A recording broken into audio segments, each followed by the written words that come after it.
Iran పై Trump మరోసారి తీవ్ర వ్యాఖ్యలు చేశారు. ఇక నుంచి అస్సలు మంచివాడిగా ఉండనంటూ తీవ్ర స్థాయిలో హెచ్చరించారు.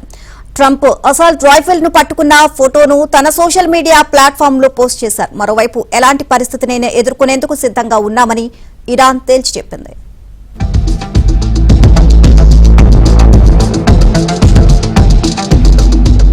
అమెరికా అధ్యక్షుడు డొనాల్డ్ ట్రంప్ ఇరాన్ కు మరోసారి వార్నింగ్ ఇచ్చారు. ఇరాన్ అణు కార్యక్రమానికి దౌత్య మార్గంలో త్వరగా పరిష్కారం లభించుకుంటే కఠిన వైఖరి తీసుకుంటామన్నారు. దీనికి సంబంధించి తన సోషల్ మీడియా ప్లాట్ఫామ్ ట్రూత్ లో ఒక పోస్ట్ చేశారు.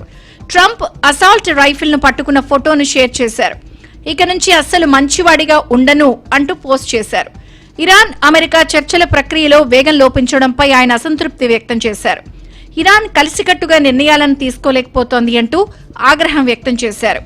అమెరికాతో ఒప్పందాన్ని నిర్ణయించే సమర్థత ఇరాన్ పాలకుల్లో లేదని విమర్శించారు.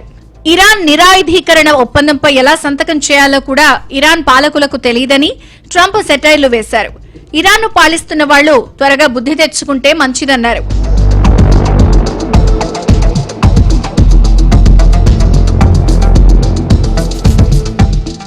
ఇరాన్ పై అమెరికా మరోసారి కఠిన చర్యలు తీసుకుంది.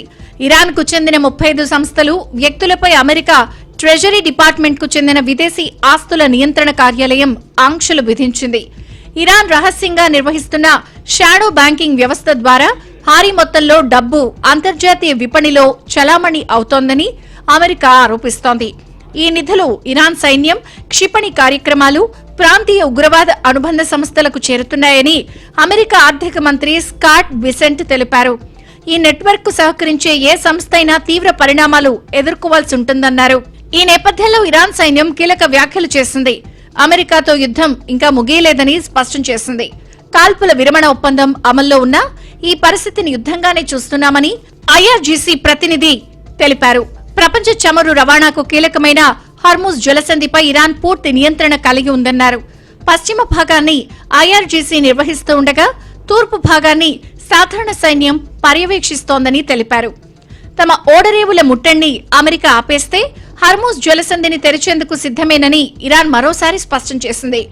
ఇందుకోసం 3 దశల ప్రణాళికలను అమెరికాకు ఇరాన్ సమర్పించినట్లు తెలుస్తోంది.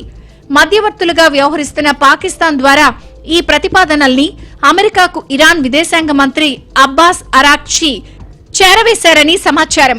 తొలి దశలో యుద్ధాన్ని పూర్తిగా ముగించాలని, తమ ఓడరేవుల ముట్టడిని అమెరికా ఆపాలని ఇరాన్ కోరింది. లెబనాన్ పై సైనిక చర్య తిరిగి ప్రారంభం కాదనే హామీని తమకు ఇవ్వాలని డిమాండ్ చేసింది. రెండో దశలో హార్ముజ్ జలసంధిని తెరవడానికి సహకరిస్తామని ఇరాన్ తెలిపింది. హార్ముజ్ మీదుగా రాకపోకలు సాగించే నౌకల నుంచి తాము వసూలు చేయాల్సిన టోల్ పైన చర్చలు జరుపుతామని వివరించింది.